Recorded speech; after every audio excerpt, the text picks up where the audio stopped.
அவ்வளோ கேவலமாக பேசுகிறாங்க.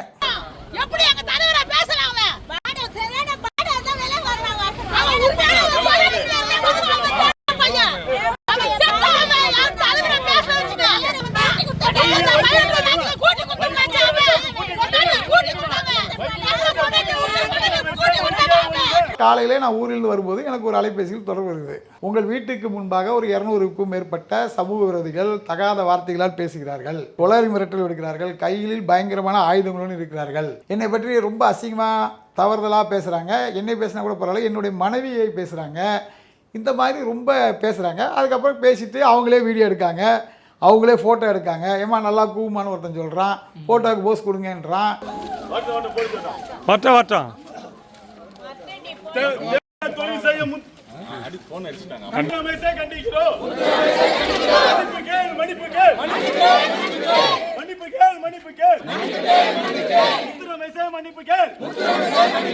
தலைவரை குறித்து தலைவராய் பேசின முத்துராமேசே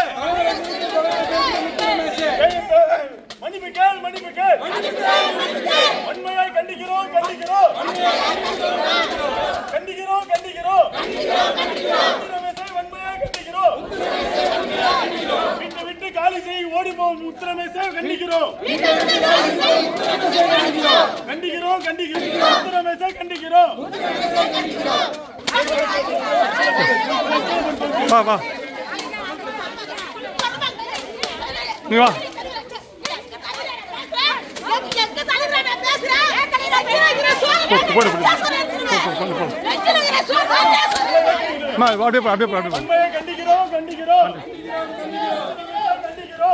அந்த போராட்டம் என்பது தமிழ்நாட்டினுடைய மிகப்பெரிய அரசியல் கட்சி தலைவர் அவரே மரம் ஏறி அவரே கல்லறுக்கிறார் என்பது உலக வரலாற்றில் எங்கேயும் கிடையாது.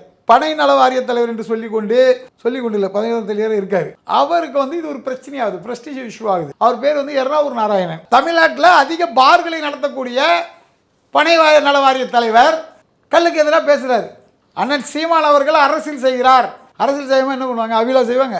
நாராயணன் அவர்களே கடுமையாக விமர்சித்து ஒரு பதிவு போடுறார், ஒரு 8 லைன் தான். அதை நான் காப்பி பேஸ்ட் பண்ணி அவர் மேலே உள்ள கோபத்தில் பதிவு போடுறேன்.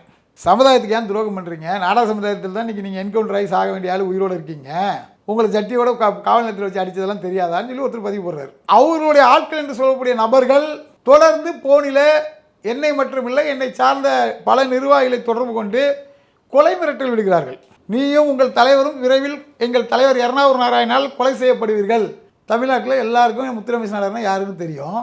அப்படிப்பட்ட எனக்கே இந்த நிலைமை. முதல்வர் ஸ்டாலினுக்கு அவர் ஒரு எச்சரிக்கை கொடுக்குறாரு. என்னென்ன, எனக்கு சட்டமன்ற உறுப்பினர் பதவி நீ கொடுக்காவிட்டால் நாளைக்கு இதே மாதிரி உன் வீட்டுல ஏறி நான் அடிப்பேன். முதலமைச்சரே பயந்து போய் கிடக்காரு. சார் வணக்கம். சார் வணக்கம் சார். அதாவது கடந்த சில நாட்களுக்கு முன்பாக கல்லிறக்கும் போராட்டத்தை வந்து முன்னெடுத்துட்டீங்க நீங்கள், அப்புறம் நீங்கள் நாம் தமிழர் கட்சியின் ஒருங்கிணைப்பாளர் சீமான் முன்னெடுத்தார். அதற்கு நீங்கள் ஊன்றுகோலாக இருந்தீங்க, பல முன்னெடுப்புகள் எடுத்து கொடுத்தீங்க. அந்த போராட்டம் பல சர்ச்சைகளை உருவாக்குச்சு, பேசும் பொருளானது. அதன் பின்னர் உங்களுக்கு என்ன நடந்தது? உங்கள் இல்லத்தை யார் முற்றுகையிட வந்தார்? என்ன மாதிரியான பிரச்சனைகள் நிலவுச்சு? இப்போ என்ன மாதிரியான பிரச்சனைகள் இருக்குது? அண்ணன் செந்தமிழன் சீமான் அவர்கள் பனை தொழிலாளர்களுக்கு ஆதரவாகவும் பனை சார்ந்த தொழில் செய்பவர்களுக்கு ஆதரவாகவும் கல் தடை நீக்க வேண்டும் என்று 40 ஆண்டுகளமாக போராடி வரும் போராளிகளுக்கு ஆதரவாகவும் தானே பனைமரம் ஏறி கல்லை இறக்கக்கூடிய அந்த மாபெரும் போராட்டத்தை முன்னெடுத்தார்கள். அதற்கு நான் ஒரு சின்ன சின்ன உதவிகள் செய்தேன். அந்த போராட்டத்தில் நான் முழுமையாக பங்கு கொண்டேன். அந்த போராட்டம் என்பது தமிழ்நாட்டினுடைய மிகப்பெரிய அரசியல் கட்சி தலைவர் அவரே மரம் ஏறி அவரே கல்லறுக்கிறார் என்பது உலக வரலாற்றில் எங்கேயும் கிடையாது. எந்த தலைவர்கள் இந்த மாதிரி பண்ணதே கிடையாது. ஒரு தொழிலுக்காக இவ்வளோ பெரிய போராட்டத்தை யாரும் முன்னெடுத்தது கிடையாது. அந்த போராட்டம் என்பது தமிழர்களுக்கான போராட்டம். சில சமூக விரோதிகள் அது ஒரு சாதிய போராட்டம், குலத்தொழில் அப்படின்னு சொல்கிறாங்க. அது எப்படி குலத்தொழில் ஆகும்? பனை தொழிலை செய்பவர்கள் ஒரு குறிப்பிட்ட சாதியினரா? நாடார், தேவேந்திர குல வேளாளர்கள், முத்திரையர்கள், முக்குலத்தோர், வன்னியர், பறையர், இப்படி தமிழ்நாட்டில் உள்ள முக்கியமான தமிழ் குடிகளை இந்த தொழிலை பண்ணிகிட்டு இருக்கு. அதனால தான் தமிழ்நாட்டினுடைய மாநில மரமாக பனை மரத்தை வச்சுருக்காங்க. அது ஒரு குறிப்பிட்ட சாதிக்கு மட்டுமான மரம் என்றால் தமிழ்நாட்டுடைய மாநில மரமாக எப்படி பனை மரத்தை வைக்க முடியும்?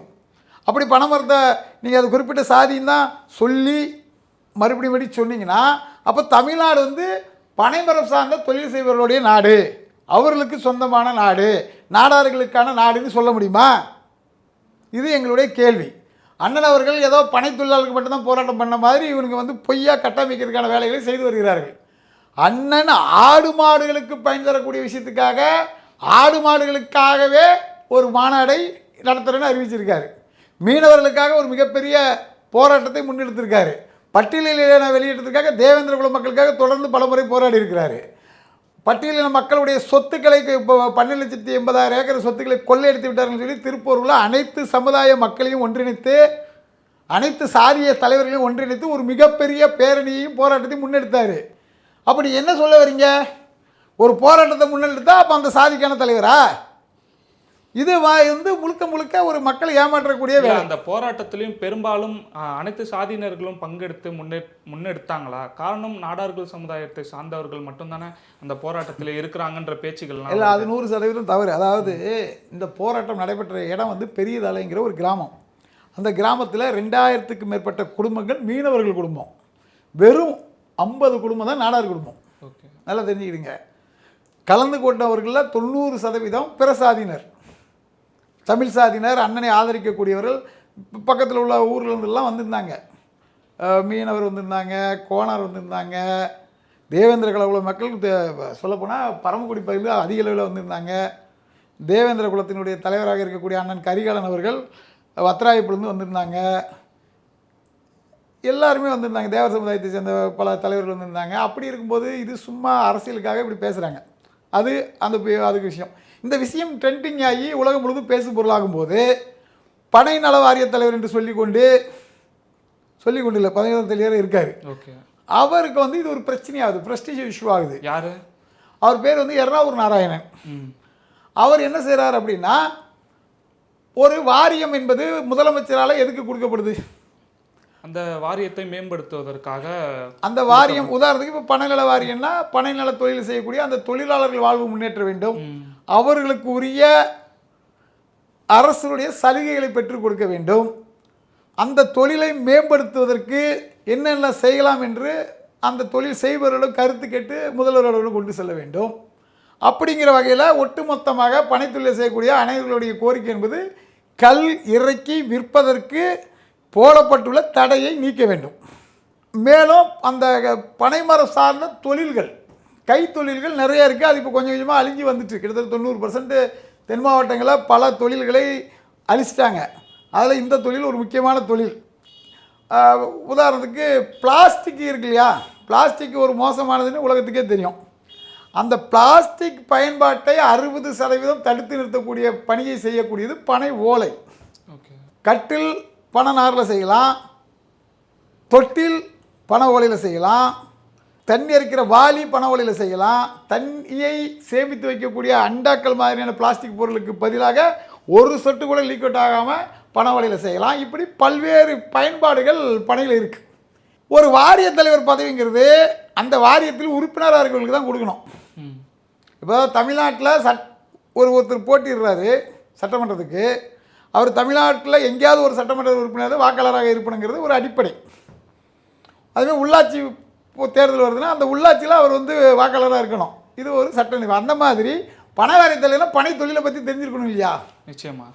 ஆனால் இவருக்கு எதுவுமே தெரியாது. இவர் ஒரு பெரிய பணக்காரர், சென்னையில் இருக்கக்கூடியவர், அவர் ஒரு கட்சி நடத்துகிறார், அவ்வளோதான். பணத்தொழிலை பற்றி சரி. இப்போ படித்த இளைஞர்கள் எவ்வளோ பேர் இந்த பணத்தொழிலுக்கு வந்துட்டாங்க. இன்ஜினியர் மாணவர்கள், வழக்கறிஞர்கள். இல்லை, இதை தான் யாரும் ஏற்க மாட்டுறாங்க. காரணம் என்னென்னா, படித்தவர்கள் ஏன் மறுபடியும் நம்ம இந்த வேலையை செய்யணும்? அதாவது பணம் ஏறினவங்களோட மகன்கள் பணம் ஏற வேண்டும் தான், அந்த தொழிலை தான் செய்ய வேண்டுமா? அதிலிருந்து மாறி வருவோம், அந்த தொழிலுக்கு மாற்று தொழிலை கொடுப்போம்னு சொல்லி பலரும் சொல்கிறாங்க. குறிப்பாக விடுதலை சிறுத்தை கட்சி தலைவர் திருமாவளவனும் சொல்லியிருக்கிறாரு. அதாவது இதை நீங்கள் எப்படி பார்க்கணுன்னா, இது வந்து முழுக்க ஏமாற்று வேலை. இவர்கள் தங்களுடைய அரசியல் லாபத்திற்காக ஒரு கருத்தை முன்வைக்கிறார்கள். குலத்தொழிலை செய்யக்கூடாது, சரியா? அதுக்கு உங்கள் கருத்து கொலை தொழிலுங்கிறது ஒரு அடிமை தொழிலாயிரும், எல்லாருமே அதை விட்டுருங்க. இப்போ பணமரசு ஏற தொழில் யார் குலத்தொழிலை பண்ணுறா? இல்ல அதாவது எப்படி ஆடு மாடு மேய்க்கிறதை யார் குலத்தொழிலா பண்றா? இல்ல எப்படி ஒப்பிடுறாங்கன்னா, இல்ல, இப்ப நீங்க இத செய்ய ஆரம்பிச்சிட்டீங்கன்னா, அப்ப செருப்பு தைக்கிற மகன் செருப்பு தைக்கவே தானே மறுபடியும் வருவான். அப்படி கிடையாது. அப்படின்ற ஒரு இதை இப்போ சரி நான் கேட்குறேன், முடிவெட்டும் தொழிலாளர்கள் இருந்தாங்க எங்கள் ஊர் சைடில், நிறைய பேர் பரம்பரையாக செஞ்சுருந்தாங்க. இப்போ முடிவெட்டு தொழில் செய்கிறது யார்? இன்னைக்கு அது ஒரு ரொம்ப ஒரு வேற வகையான வியாபார அரசியலாக மாறி அன்னைக்கு நிறைய பேர் பண்ண மிகப்பெரிய அரசியல்வாதிகள், நடிகைகள், நடிகர் எல்லாம் முடிவெட்டு தொழில் செய்கிறாங்க. அப்போ அவங்களாம் குழல் தொழில் செய்கிறவங்களா? அவங்க அப்போல்லாம் முடி வெட்டிட்டு இருந்தாங்களா? சொல்கிறது உங்களுக்கு புரியுதா இல்லையா? முடி வெட்டுறவங்க மட்டும்தான் முடிவெட்டுற தொழிலை இப்போ செய்கிறாங்களா? இல்லை. அப்போ அந்த தொழிலில் ஒரு நவீனத்தை ஏற்படுத்தி நம்மளாம் இப்போ 5 ரூபா 10 ரூபா கொடுத்து முடி வெட்டிட்டு இருந்தோம். இன்றைக்கி வந்து குறைஞ்சபட்சம் 150 ரூபா 200 ரூபா கொடுத்து முடி வெட்டுறதுக்கு வசதி படுத்தவர்கள் அவர்கள் 5000 10,000 1 லட்சம் ரூபா வரைக்கும் முடி வெட்டுறதாக சொல்லப்படுகிறது. அப்போ அந்த தொழிலை நவீனப்படுத்தி அதை மேம்படுத்தி இருக்கிறார்கள். மேம்படுத்தினவங்க யாரும் குலத்தொழில் செய்யலை. அதில் நீங்கள் உறுதியாக இருக்கீங்களா இல்லையா? நம்புறீங்களா இல்லையா? சொல்லுங்கள். அப்படி தானே? அப்படி இருக்கும்போது இவர்கள் முழுக்க முழுக்க நன்மை செய்யக்கூடிய ஒரு விவசாய பொருளான பனைமரம். பனைமரத்தில் வந்து எதுவுமே வந்து கழிவு கிடையாது. சுமார் 100 வருஷத்துக்கு முன்னாடியே தாள விலாசம் என்று ஒரு புஸ்தகம் எழுதப்பட்டிருக்குது. அந்த புஸ்தகத்தில் நுனி முதல் கிளை வரை 801 பயன்களை கொடுக்கக்கூடிய மரம் பனைமரம். பூலோக கற்பக தரு, கேட்காமலே அனைத்தும் கொடுக்கும். இதை பராமரிக்க வேண்டிய அவசியம் இல்லை. கொட்டையை போட்டால் அதவாக முளைத்து விடும். தீயில் வந்து ஒரு சுட்ட கொட்டையை போட்டால் கூட முளைக்கக்கூடிய ஒரே மரம் பனைமரம். நீர்நிலையை காப்பாற்றக்கூடிய மரம் பனைமரம். பனம் கருப்பட்டி என்பது சர்க்கரை நோய்க்கு எதிரானது. வெள்ளை சர்க்கரை சாப்பிட்டுட்டு இன்றைக்கி 90% நீரிழிவு நோயில் பாதிக்கப்படக்கூடிய மக்கள் கருப்பட்டியை சாப்பிட்டா அது சரியாயிரும். பதைநீர் சுண்ணாம்பு சத்து உள்ளது, உடம்புக்கு மிகவும் நல்லது. கல் பல்வேறு நோய்களுக்கு மாமருந்தாக விளங்குகிறது. பனம்பால் தான் அது பேர், கல் கிடையாது. பனம்பால் புளிச்சிருச்சுன்னா அது கல். அது உணவின் ஒரு பகுதி என்று இந்தியாவுடைய அரசியலமைப்பு சட்டம் சொல்கிறது. அதற்காக ஐயா நல்லுசாமி கவுண்டர் அவர்கள் தொடர்ந்து பல ஆண்டுகளாக போராடி வருகிறார். அதாவது இங்கே என்ன அரசியல்? கார்ப்பரேட் அரசியல். ஒரு 15 டாஸ்மாக் முதலாளிகள் சம்பாதிக்க வேண்டும் என்ற காரணத்திற்காக சுமார் 20 லட்சம் பனை தொழிலாளர்களுடைய வாழ்வாதாரத்தை அளித்து வருகிறார்கள் இந்த திராவிட கட்சியினர். அவர்கள் ஓட்டுக்கு கையூட்டாக கொடுக்கப்பட பணம் மதுபான வியாபாரிகளுடைய கள்ளப்பணம். அரசு மக்களை அழிக்கக்கூடிய விஷமான டாஸ்மாக் மதுக்கடைகளை விற்பனை செய்வதற்கு ஊர் முழுதாக படித்த பட்டதாரி இளைஞர்களை வேலைக்கு வச்சு சாராயத்தை ஊற்றி கொடுத்து அடுத்தவன் தாலி இருக்கிற தொழிலை செய்ய வச்சிருச்சு. அதுதான் குலத்தொழில். ஒரு குலத்தை அழிப்பதற்காக கார்ப்பரேட் முதலாளியிடம் பிச்சை எடுத்து மக்களை அழிக்கக்கூடிய செயலை செய்து வருகிறது இந்த அரசு. இதுதான் உண்மையான இயற்கை பானத்திற்கு தடை. மக்களை கொஞ்சம் கொஞ்சமாக கொள்ளக்கூடிய டாஸ்மாக் தடை கிடையாது. இதன் காரணமாக தான் தமிழ்நாட்டில் அதிக பார்களை நடத்தக்கூடிய பனை நல வாரிய தலைவர் கல்லுக்கு எதிராக பேசுகிறார். ஓகே, அவர் தொடர்ந்து பல வருஷமாக கல்லுக்கு எதிராக பேசியிருந்தா அவரை நாங்கள் எதிர்க்க போகிறது கிடையாது. இப்போ மட்டும் பேசுகிறாரா? இந்த டைமில் தான் பேசுகிறார். கல்லுக்காக இவர் போராட்டம் நடத்தியவர். அண்ணன் என்ஆர் தனபாலன் அவர்கள் தலைமையில் நடைபெற்ற பல போராட்டங்கள் அவர் கலந்து கொண்டவர். ஏன் இப்போ மட்டும் இப்போ பேசுவதற்கான காரணம் என்ன? யாருன்னா திட்டமிட்டு பேச வைக்கிறாங்களா இவரை? இல்லை, அவருக்கு வந்து 2 பிரச்சனை சார். பனை தொழிலாளர் நல வாரிய தலைவராக இருக்கார். அவரால் பனை நல வாரியத்துக்கு எந்த பலனும் கிடையாது. ஒன்றுமே செய்யலை. 1 கோடி பனை மரங்கள் நட்டேன்னு சொல்லி விளம்பரப்படுத்திக்கிட்டார். ஆனால் தமிழ்நாடு அரசு வெறும் 40 லட்சம் கூட நடக்கலைன்னு தகவல் உரிமை உரிமை சட்டத்தில் கொடுக்குது. இப்படி முழுக்க முழுக்க ஏமாற்று வேலையை என்ஜிஓ கிட்ட நாங்கள் 1 கோடி பணம் அனுப்புறோன்னு பல கோடிகளை கையூட்டாக பெற்று ஏமாற்றிருக்கார். அப்போது பணி சார்ந்த தொழிலாளர்கள் அனைவரும் ஒற்றுமையாக அண்ணன் சீமான் அவர்களுக்கு வாக்களித்து விடுவார்கள் என்ற பயன் காரணமாக அப்படி ஒரு நிலைமை உளவுத்துறையில் முழு கொடுக்கப்பட்டால் தனக்கு ஒரு எம்எல்ஏ சீட்டு கிடைக்காது, அடுத்த முறை நமக்கு வாரிய தலைவர் பதவி கிடைக்காது, அப்போ நம்மளுடைய செல்வாக்கை காமிக்க வேண்டும், நாம் வந்து ஒரு முன்னாள் ரவுடி என்பதை காட்ட வேண்டும் அப்படிங்கிற அடிப்படையில் நான் வந்து ஒரு விமர்சனம் பண்ணியிருந்தேன். என்ன விமர்சனம்? உங்களுக்கும் அவருக்கு எப்படி மோதல் என்பது வந்து அதாவது கல்லுக்கு எதிராக பனை தொழிலாளர்களுக்கு எதிராக அண்ணன் சீமானுக்கு எதிராக எர்ணாவூர் நாராயணன் அவர்கள் ஒரு அறிக்கை வெளியிடுறார்.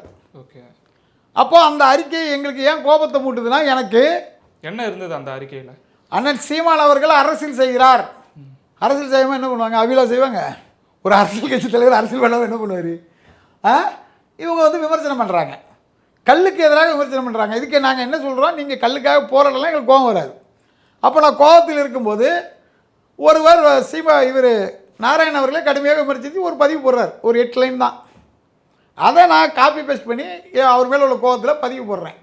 என்னன்னு நீங்கள் போடுறீங்க? அவர் போட்ட பதிவு போடுறேன். அதில் வந்து என்னன்னா, நீ வாரியத்தில் வந்து கிழிச்சது என்ன அப்படின்னு ஒரு லைனு. இவர் அறிக்கையில் வந்து காமராஜர் கல்லு கடைக்கு எதிராக இருந்தார் சொன்னார். காமராஜர் கல்லுக்கு மட்டும் எதிராக இல்லை, பூர்ண மதுவிலக்கு திட்டத்துக்கு ஆதரவாக இருந்தார். அவர் பேரை எதுக்கு பயன்படுத்துகிறீங்க? சமுதாயத்துக்கு ஏன் துரோகம் பண்ணுறீங்க? நாடா சமுதாயத்தில் தான் இன்றைக்கி நீங்கள் என்கவுண்டர் ஆகி சாக வேண்டிய ஆள் உயிரோடு இருக்கீங்க. உங்களை ஜட்டியோட காவல் நிலையத்தில் வச்சு அடித்ததெல்லாம் தெரியாதான்னு சொல்லி ஒருத்தர் பதிவு போடுறாரு. அப்போ அந்த பதிவை நான் காப்பி பேசிட்டு கோபத்தில் போடுறேன். அதற்கு அப்புறம் அவருடைய ஆட்கள் என்று சொல்லக்கூடிய நபர்கள் தொடர்ந்து போனில் என்னை மட்டுமில்லை, என்னை சார்ந்த பல நிர்வாகிகளை தொடர்பு கொண்டு கொலை மிரட்டல் விடுகிறார்கள். ஓகே, என்ன சொல்கிறாங்கன்னா, எர்ணாவூர் நாராயணன் யார், அவரை பற்றி உங்களுக்கு ஏதாவது தெரியுமா, உனக்கு யாராவது போலீஸ் அதிகாரிகள் தொடர்பு இருந்தால் குற்றவாளிக்கு நின்று சரித்திர குற்றப்பதிவேடு என்று காவல் நிலையங்களில் பதிவு இருக்குது, அதில் போய் பாரு, அவர் எத்தனை கொலைகள் செய்தவர், எத்தனை வழக்கில் இருந்தவர், யாராக இருந்தாலும் அவர் கொலை பண்ணிடுவார், நீயும் உங்கள் தலைவரும் விரைவில் எங்கள் தலைவர் எர்ணாவூர் நாராயணால் கொலை செய்யப்படுவீர்கள் அப்படின்னு நீங்கள் கொலை செய்யப்படுவீங்க. உங்களுக்கு ஓப்பனாக மிரட்டல் விடுறாங்க. ஒருத்தர் இல்லை, தொடர்ச்சியாக உங்களுக்கு மிரட்டல் வந்துகிட்டு அந்த கல்லிறக்கும் போராட்டம் நடத்தியதுக்கு பிறகுல இருந்து. ஆமாம், ஓகே. அந்த போராட்டத்தில் இந்த பதிவு போடுறதுக்கு அப்புறம் நம்ம உண்மையை தானே சொல்லணும், அவங்கள பேர் போய் சொல்லக்கூடாதுல்ல. அதுக்கு அடுத்தது இவங்க சொல்ல உடனே எனக்கு கோபம் இன்னும் அதிகரிக்குது. அப்போ நான் என்ன போடுறேன், அண்ணன் செந்தமிழன் சீமான் அவர்கள் பனைமரம் ஏறி கல்லுக்காக போராட்டம் நடத்தினால் முன்னாள் சாராய வியாபாரி எர்ணாவூர் நாராயண் கதறல் ஏன்னு ஒரு பதிவு போடுறேன். அதுக்கு அடுத்தது ஓகே. அதுக்கப்புறமும் பல பிரச்சனைகள் அவங்க மேலே கம்ப்ளைண்ட் கொடுப்போம் அப்படி இப்படின்னு சொன்னாங்க. சட்டப்படி எதுனாலும் சந்திக்க தயார், பதிவை நான் நீக்க மாட்டேன் அப்படின்னு நான் சொல்லிட்டேன். மிரட்டலுக்கு பயப்படுற ஆள் நான் கிடையாது. அப்படி இருந்தால் நான் சமுதாய பணிக்கே வந்திருக்க மாட்டேன். என்ன பண்ணுறாங்க, தூத்துக்குடி எஸ்பி அலுவலகத்தில் அவங்க ஒரு புகார் மனு கொடுக்காங்க, என் மேலே நடவடிக்கை எடுக்கணும், எங்கள் தலைவரை வந்து கொச்சப்படுத்திட்டாரு அப்படின்ட்டு. அது நியாயம்தான். ஒரு தலைவரை வந்து அவங்க சார்ந்து இருக்கிற அவரை வச்சு பயனடையக்கூடியவர்கள், பலன் பெறக்கூடியவர்கள், அவரை ஏதோ ஒரு விதத்தில் பிடித்தவர்கள் கொடுத்தது நியாயம், அது வரைக்கும் ஏற்றுக்கிடலாம். அதற்கு அடுத்த நாள் காலையில் நான் ஊரிலிருந்து வரும்போது எனக்கு ஒரு அலைபேசியில் தொடர்பு வருது. உங்கள் வீட்டுக்கு முன்பாக ஒரு 200க்கும் மேற்பட்ட சமூக விரோதிகள் தகாத வார்த்தைகளால் பேசுகிறார்கள், கொலை மிரட்டல் விடுக்கிறார்கள், கையில் பயங்கரமான ஆயுதங்களுடன் இருக்கிறார்கள். அப்போ நான் போலீஸ் இல்லையான்னு கேட்கேன். போலீஸில் காவலர்கள் யாரும் இல்லை.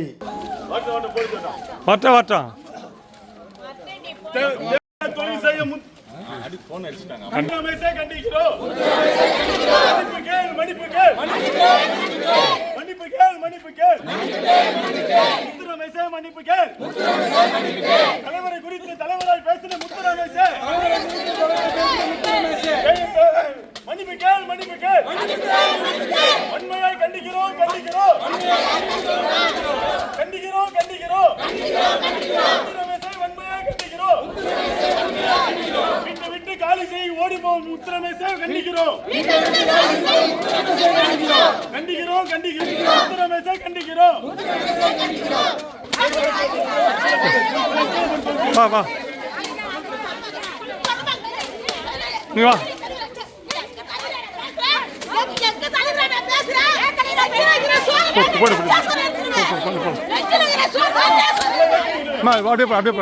கண்டிக்கிறோம், கண்டிக்கிறோம். 16 வீடு இருக்கக்கூடிய வில்லா பகுதி எங்கள் வீடு. வயதானவர்கள் இருக்காங்க, குழந்தைகள் இருக்காங்க. இவங்களுக்கெல்லாம் அச்சுறுத்தல் ஏற்படுத்துமாக அந்த ஏரியாவை ஒரு கலவர பூமியாக மாற்றுகிறார்கள். என்னை பற்றி ரொம்ப அசிங்கமாக தவறுதலாக பேசுகிறாங்க. என்னை பேசினா கூட பரவாயில்ல, என்னுடைய மனைவியை பேசுகிறாங்க, இந்த மாதிரி ரொம்ப பேசுகிறாங்க. அதுக்கப்புறம் பேசிவிட்டு அவங்களே வீடியோ எடுக்காங்க, அவங்களே ஃபோட்டோ எடுக்காங்க. ஏமா நல்லா கூமான்னு ஒருத்தன் சொல்கிறான், ஃபோட்டோவுக்கு போஸ் கொடுங்கன்றான், வீடியோ எடுக்கலாம். இதெல்லாம் எதில் இருக்குது, அவங்க போட்ட காணொலியிலே, அவங்க போட்ட அந்த இதிலே இருக்குது. சரியா?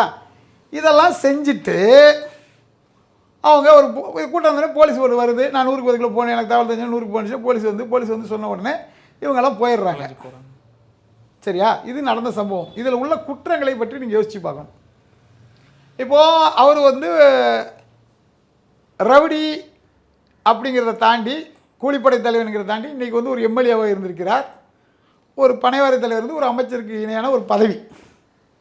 அந்த பதவியில் இருக்கக்கூடிய நபர் தான் என்ன பதவியில் இருக்குங்கிறதை மறந்துவிட்டு பழைய ரவுடி, பழைய கொலை குற்றவாளி அப்படிங்கிற அடிப்படையில் தனது பழைய கூலிப்படை நண்பர்களை கூப்பிட்டுக்கிட்டு தாம்பரம் வரைக்கும் அவரே வந்து ஓகே அவருடைய டிராவல்ஸ் வண்டியிலேயே சமூக விரோதிகளை கூப்பிட்டுக்கிட்டு வடசென்னையை சேர்ந்த ஒரு கூலிப்படை தலைவனில் ஒருத்தன் பேர் ஏதோ சொன்னாங்க, லாரன்ஸ் ஏதோ பேர் சொன்னாங்க, வில்லியம்ஸு.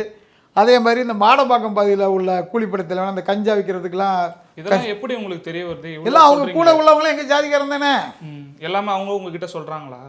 சொல்கிறது இல்லைங்க, நடைமுறையில் பாருங்க, விஷுவலாக எல்லாமே நடந்திருக்குல்ல. எல்லாமே வந்து அவங்களுடைய முகநூல் பக்கத்தில் பதிவு பண்ணுறாங்க எல்லாத்தையுமே. அதாவது யாருன்னா ஒரு நாராயணன் அவங்களுடைய வாகனத்தில் கூப்பிட்டு வர்றது இது எல்லாமே பதிவாகவே இருக்குது. பதிவாக இருக்குது. இது யார்கிட்ட இருக்குது? அவங்ககிட்டயே இருக்குது. நீங்கள் எங்கேயுமே தேடி போக வேண்டியதில்லை.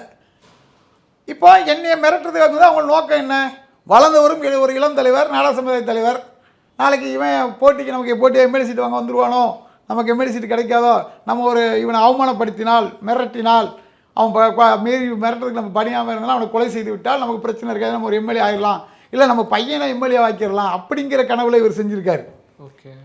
இதில் வந்து காவல்துறைக்கு ஒரு கடும் சேலஞ்சிங்காக ஒரு விஷயத்தை பண்ணியிருக்காரு. என்ன? அதாவது நான் வந்து பல போராட்டங்களில் கலந்து கொண்டேன் மட்டுமே, என்னுடைய தலைமையில் பல்வேறு போராட்டங்கள், முற்றுகை போராட்டங்கள் நடந்தது. நாடார் சமுதாய வரலாற்றிலே அதிக முற்றுகை போராட்டங்களை நடத்தியது இந்த முத்துரமேஷ் தான். இதை வந்து நீங்கள் தெரிஞ்சுக்கிறீங்கன்னா அதே காவல்துறையில் ஐஎஸ் ரிப்போர்ட் இருக்கும். தமிழ்நாடு சங்கத்தில் முத்துரமேஷ் எத்தனை போராட்டம் பண்ணார், எத்தனை இதில் கலந்துக்கிட்டீங்கன்னு நீங்கள் தெரிஞ்சுக்கிடலாம். நாங்கள் ஒரு போராட்டம் செய்ய வேண்டும் என்றால் உளவுத்துறை அதிகாரிக்கு தொடர்பு கொண்டு, ஐயா நாங்கள் போராட்டம் செய்கிறோம், எங்களுக்கு பாதுகாப்பு வேண்டும் அப்படின்னு சொல்லுவோம். எப்போ அவங்களுக்கு அனுமதி கிடையாது, இருந்தாலும் ஜனநாயக ரீதியாக நீங்கள் போராடுங்க, நீங்கள் உங்களுடைய உணர்வுகளை சொல்லிவிட்டு ஒரு பத்திரிகையாளர் சந்திப்பு வச்சுட்டு நீங்கள் வந்து காவலர்களை கைது செய்யப்படுவீங்க. நீங்கள் ரொம்ப மோசமாக பண்ணிட்டீங்கன்னா உங்களை ரிமாண்ட் பண்ணுவோம், இல்லைன்னா சாயந்தரம் விட்டுருவோம். இது வந்து நடைமுறை. இவர்கள் காவல்துறைக்கு தகவலே கொடுக்கலன்னு சொல்லி இன்ஸ்பெக்டர் சொல்கிறாரு, ஏசி சொல்கிறாரு, இவங்களெல்லாம் சொல்கிறாங்க. நம்ம தமிழ்நாட்டில் இருக்க மாதிரி சென்னையில் மையப்பகுதியில் வட சென்னையில் இருந்து தாம்பரம் வந்து, தாம்பரத்திலிருந்து மாடம்பாக்கத்தில் உள்ள கூலிப்படைகளெல்லாம் சந்திச்சுட்டு எல்லாரையும் ஆர்கனைஸ் பண்ணி எங்கள் வீட்டுக்கு வந்து எங்கள் வீட்டு காம்பவுண்டுக்குள்ளே ஏறி குதித்து சட்ட ஒழுங்கு பரிசீலனை பண்ணுற அளவுக்கு உளவுத்துறைக்கு தெரியல. ஓகே. தமிழ்நாடு காவல்துறை என்னங்க பண்ணுது?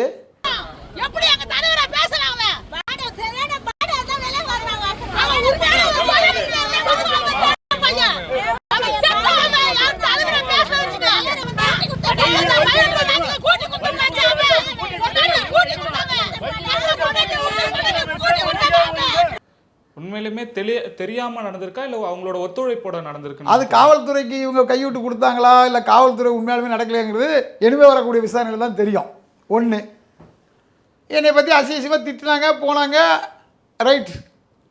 தமிழகத்தினுடைய காவல்துறை தலைவருக்கும் தமிழகத்துடைய காவல்துறை அமைச்சராக இருக்க முதலமைச்சர் மு.க. ஸ்டாலினுக்கு ஒரு பகிரங்கமாக ஒரு எச்சரிக்கையை சொல்கிற மாதிரி இவங்க செஞ்ச குற்றச்சம்பவங்கள் எல்லாத்தையும் எடுத்து முகநூலில் பதிவு பண்ணுறாங்க அவங்களுடைய அஃபிஷியல் பேஜில். ஓகே. அதில் அவங்க கொடுக்குற செய்தி என்னென்னா, முதல்வர் மு.க. ஸ்டாலின் அவர்களே, காவல்துறை அமைச்சர் மு.க. ஸ்டாலின் அவர்களே, என்னுடைய கூட்டணி கட்சி தலைவர் மு.க. ஸ்டாலின் அவர்களே, காவல்துறை தலைமை இயக்குனர் அவர்களை, சென்னை சிட்டி கமிஷனர் அவர்களை, தாளம்பூர் இன்ஸ்பெக்டர் அவர்களை, தாளம்பூருடைய கூடுதல் கண்காணிப்பாளர் அவர்களை, டிசி, ஏசி, இப்படி எல்லாருக்கும் அவங்க ஓப்பன் சேலஞ்சு கொடுக்காங்க. நான் இவ்வளோ குற்றச்செயல்கள் செஞ்சுவிட்டு என்னுடைய முகநூலில் பதிவு செய்திருக்கிறேன், வேற யாராக இருந்தால் நீங்கள் கைது செஞ்சு நடவடிக்கை எடுத்திருப்பீங்க. நான் வந்து ஒரு வாரிய தலைவர், அமைச்சர் இருக்கேன், நான் ஒரு முன்னாள் ரவுடி, என்னை மு.க. ஸ்டாலின் அரசால் கைது செய்ய முடியாது. ஏன்னா என்னுடைய ஆதரவில் தான் மு.க. ஸ்டாலினோட அரசே இயங்கிட்டு இருக்கு. அப்படிங்கிற அந்த மனப்பான்மையுடன் ஓப்பன் சேலஞ்சிங்காங்க கட்சியோட அபிஷியல் பக்கத்தில் போட்டிருக்காங்க. அவரோட பக்கத்தில் இல்லாமல் கட்சியோட பக்கத்தில், கட்சியோட அபிஷியல் பக்கம். எவ்வளோ பெரிய அஃபென்ஸு, எவ்வளோ பெரிய சேலஞ்சிங்கு. அப்போ வந்து ஸ்டாலின் அரசு, உளவுத்துறை அதிகாரி, உளவுத்துறை தலைவர்லாம் அப்போ என்ன நினச்சி பாருங்க. ஒரு நாடார் சங்கத்தில் உள்ள தலைவருக்கு ஒரு கிட்டத்தட்ட என்னோடய ஃபாலோவர்ஸ் ஒரு 10-15 லட்சம் பேர் இருக்காங்க. தமிழ்நாட்டில் எல்லாருக்கும் முத்துரமேஷ் நாடார்னா யாருன்னு தெரியும். அப்படிப்பட்ட எனக்கே இந்த நிலைமை ஏற்படுத்துகிற நிலைமை முதல்வர் ஸ்டாலினுக்கு அவர் ஒரு எச்சரிக்கை கொடுக்குறாரு. என்னென்ன, எனக்கு சட்டமன்ற உறுப்பினர் பதவி நீ கொடுக்காவிட்டால் எனது மகனுக்கு ஒரு சீட்டு கொடுக்காவிட்டால் நாளைக்கு இதே மாதிரி உன் வீட்டில் ஏறி நான் அடிப்பேன். நீலாம் எனக்கு சொல்றீங்க அந்த அர்த்தத்தில் தான் ஒரு பதிவிட்டு இருப்பாருன்னு எப்படி நம்ம எடுத்துக்க முடியும் அதை? ஏங்க இவ்வளோ சட்ட ஒழுங்கு பிரச்சனை ஒரு கட்சியோட தலைவர் ஓப்பனா முகநூலில் போடுறேன்னா என்னங்க அர்த்தம்? உளவுத்துறை பார்க்குதா இல்லையா? இப்போ நான் ஒரு குற்றச்சம்பவத்தில் இப்போ இதே வேலையை நான் செய்கிறேன் சார். நான் என்னோட ஆதரவாளர்களை நேர்னாவூர் செஞ்ச மாதிரி ஒரு நாராயணன் செஞ்ச மாதிரி அவர் வீட்டுக்கு போகிறேன் சார். உளவுத்துறைக்கு தகவல் கொடுக்கல சார். யாருக்கும் எந்த தகவல் கொடுக்கல. நானும் கூலிப்படைகளெல்லாம் ரெடி பண்ணிக்கிட்டு, ஏன்னா கூலிப்படை கொடுக்குறதுக்குலாம் பணம் இல்லை. ஏன்னா நான்லாம் வந்து ஒரு கஷ்டப்பட்ட பையன். அவங்கள மாதிரி 2000 கோடி ரூபா சாராயம் விற்றோ கொலை செஞ்சோ கொள்ளையடிச்சோ சம்பாரித்து வைக்கல. சரியா? இருந்தாலும் என்னுடைய ஆதரவாளர்கள் என்னுடைய நண்பர்களை திரட்டிக்கிட்டு அவங்க வீட்டுக்கு முன்னாடி போய் அவரையோ அவரது மனைவியோ அவரது மகனையோ அவரது மகனின் மனைவியையோ நான் ஆபாசகமாக பேச வைத்து பக்கத்து வீட்டிலலாம் கதவை தட்டி எர்ணாவூர் நாராயண மனைவி இந்த மாதிரி, எர்ணாவூர் நாராயண மகன் கார்த்திக் மனைவி இந்த மாதிரி, அவங்க மகள்கள்லாம் இந்த மாதிரின்னு சொல்லிவிட்டு யாரோ ஒரு போலீஸ்கார் வந்தோடனே சொல்லிட்டு எல்லாம் வெளியே வந்துட்டு என்னுடைய தமிழ்நாடு நாடக சங்க முகநூல் பக்கத்துலேயோ அல்லது எனது பக்கத்துலேயோ போட்டு இந்த மாதிரி நாராயணனை எதிர்த்து நாங்கள் வந்து முற்றுகை போராட்டம் பண்ணிட்டோம், முத்துரமேசை பற்றி அவர் தவறாக பேசுனதுனால பண்ணிட்டோன்னு போட்டு செய்தால் காவல்துறை என்னை கைது செய்யுமா செய்யாதா? இது என்னுடைய கேள்வி. செய்வாங்களா செய்ய மாட்டாங்களா சொல்லுங்கள். ஆனால் இவர் இது வரைக்கும் கைது செய்யலை, எஃப்ஐஆர் போடலை. நீங்கள் புகார் கொடுத்துருக்கீங்க? புகார் கொடுத்துருக்கோம், 100க்கு கொடுத்துருக்கோம். சம்மந்தப்பட்ட காவல்துறை குற்றம் நடந்த பகுதியில் உள்ள காவல்துறைக்கு தாளம் பொறுப்பாக கொடுத்துருக்கோம். உளவுத்துறைக்கு இத்தனைக்கும் தமிழ்நாட்டின் மிகப்பெரிய அரசியல் கட்சி தலைவர் அண்ணன் சீமான் அவர்கள் என்னோட வீட்டுக்கே வந்து இந்த குற்ற சம்பவத்தில் ஈடுபட்டவர்கள் மீது கைது செய்யணும்னு சொல்லியிருக்காங்க. பாட்டாளி மக்கள் கட்சியினுடைய தலைவர் ஐயா அன்புமணி ராமதாஸ் அவர்கள் கடுமையான கண்டனத்தை தெரிவித்திருக்கிறார்கள். தேவர் சமுதாய தலைவர் அண்ணன் கேசி திருமாறன் அவர்கள் கொடுத்துருக்காங்க. தேவேந்திர குல தலைவர் அண்ணன் கரிகாலன் கொடுத்துருக்காங்க. கவுண்டர் சமுதாயத்தினுடைய மிகப்பெரிய தலைவர் அண்ணன் ஆறுமுக கவுண்டர் கொடுத்துருக்காங்க. இப்படி பல்வேறு தலைவர்கள் இதற்காக குரல் கொடுத்துருக்காங்க, உளவுத்துறைக்கு சொல்லியிருக்காங்க. ஆனால் இது வரைக்கும் ஒரு நடவடிக்கை இல்லையே. அப்படின்னா எங்கள் அண்ணன் எர்ணாவூர் நாராயணனை பார்த்து தமிழ்நாடு காவல்துறையும் தமிழகத்தினுடைய காவல்துறை அமைச்சர் மு.க. ஸ்டாலின் அவர்களும் தமிழ்நாட்டுடைய முதலமைச்சரான மு.க. ஸ்டாலினும் பயப்படுறாங்க. அவர் ஆதரவு இல்லைன்னா நம்மளால் ஆட்சி அமைக்க முடியாது, அவர் ஆதரவு இல்லைன்னா நம்மளால் அடுத்த முறை சட்டமன்ற உறுப்பினராக வர முடியாது அப்படிங்கிற மிகப்பெரிய ஒரு ரபடிச பலம் கொண்ட அவரை பகைத்து கொள்ள முடியாதுன்னு சொல்லி யார் பயப்படுறா? நீங்கள் தான் சொல்லணும். தமிழகத்துடைய ஒட்டுமொத்த காவல்துறை பயந்து போய் கிடக்கு, முதலமைச்சரே பயந்து போய் கிடக்காரு அப்படின்னு தான் நம்ம எடுத்துக்கிறோம்.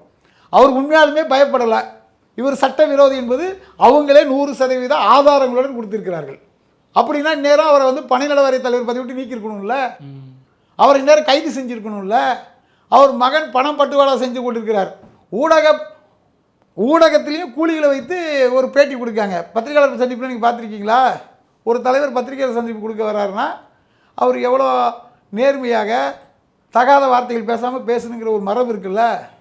இவங்க என்ன பண்ணுறாங்க, ரோட்டில் வரவும் போகிறவன் லெட்டர் பேட் அமைப்பு இவனெல்லாம் கூப்பிட்டுக்கிட்டு அவருக்கு ஒரு ஆதரவு காட்டணுங்கிறதுக்காக அந்த மாதிரிலாம் நம்ம குறிப்பிட்டு இப்படிலாம் நம்ம பேச தேவை இல்லை சார். உண்மை ஒரு வாரிய தலைவராக இருக்கிறாரு இருக்குங்க, நடந்த உண்மையை சொல்கிறோம். உங்களுக்கு வேணால் அந்த பத்திரிகையாளர் சந்திப்பை அனுப்பி வைக்கிறேன்னு கேளுங்க. அவ்வளோ கேவலமாக பேசுகிறாங்க. அப்போது தமிழ்நாட்டில் நடப்பது ரவுடிசத்தோட ஆட்சி. ரவுடிகளை இவர்களால் கட்டுப்படுத்த முடியவில்லை. சட்ட ஒழுங்கை இவர்களால் சரி செய்ய முடியவில்லை. இவர்களுடைய ஆட்சி என்பது சரியான ஆட்சி என்றால் உடனடியாக அரசு முதல்வர் இந்த விஷயத்தை தலையிட்டு நடவடிக்கை எடுக்கணும். அப்போ தான் மக்களுடைய நம்பிக்கை பெற முடியும். மிக்க நன்றி சார். நன்றி.